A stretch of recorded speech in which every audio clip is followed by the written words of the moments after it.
I think that all of us have an obligation to leave places better than when we got there. Yeah, there's an old saying that if you want something done, ask a busy person to do it, and I guess there is some shred of truth to that. You shameless cloner. Want to track portfolios of famous value investors like Warren Buffett? See their buys and sells, current and historical holdings? Just visit valueinvesting.guru. It is valueinvesting.guru. Link in the description.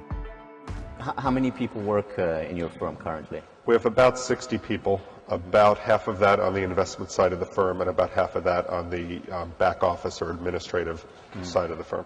Right, and so you're leading, 60 people, interacting with a lot of clients as well.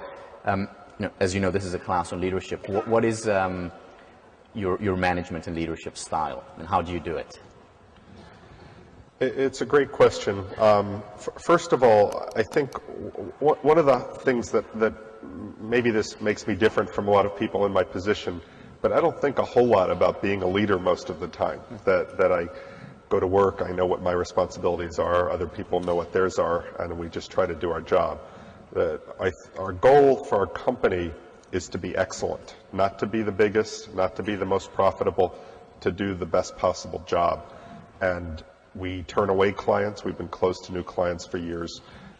We don't charge the highest fee we could get away with charging. We keep our fees where they've been for years and years.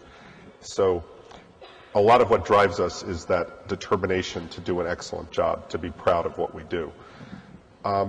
If I had to pick one thing that characterizes my management or leadership style, I think it's probably do unto others. And I feel like I can step into other people's shoes and understand what would they like, what would make them feel good about working at our company, what would feel like inappropriate request, a double jeopardy situation where I held them accountable for something more than fairly so. And so I think a lot about how to get the most out of people, how to motivate them to work in the firm's best interest, and how to do it while they feel great about doing it. So I'm trying to see a picture. You come to the office in the morning, and then, what does it look like? What does your work day look like? One of the great things about the investment business is you don't know what your day is going to be like till you get in. That you could think, today I'm going to focus on this, but then the markets change or some news development happens, and all of a sudden you're focusing on something else. That when our firm was much, much smaller in the early years, I would be not only the president of the firm, but also the only investment analyst of the firm. Today we have almost 20 investment analysts, and so I have stepped back from following positions myself and have seen the younger people in the firm grow and develop, and in some cases become partners in the firm.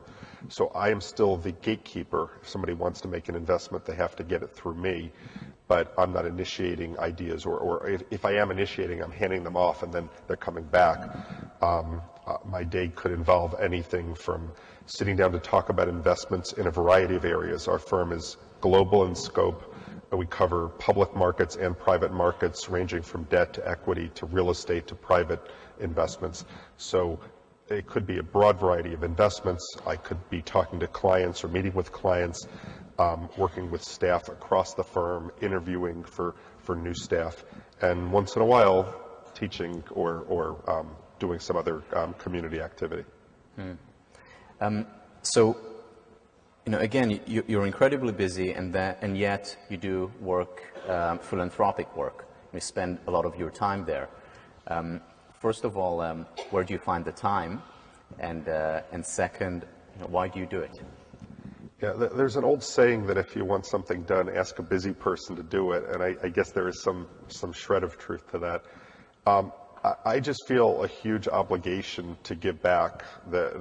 I know I'm very lucky. That I'm lucky to have been able to start a business, and for the business to have been successful. Some of it's due to hard work and skill, but some of it is due to the right place and the right time.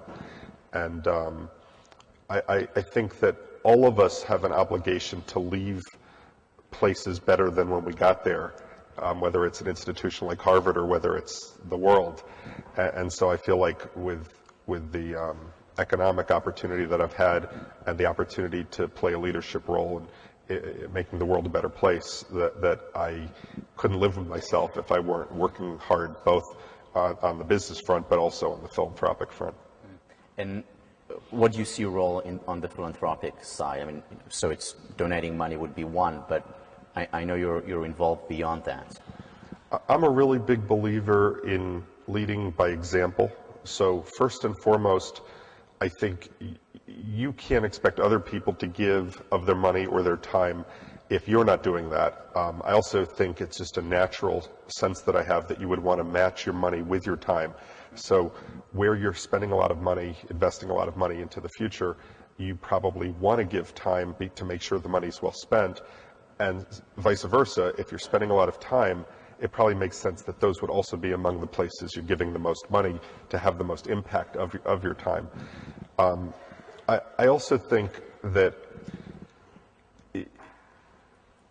probably as a philanthropic leader, one of the things I can do best is lead by example, in the sense that sometimes organizations are stuck, sometimes people want to do more, but they haven't been asked the right way, or they haven't been inspired the right way.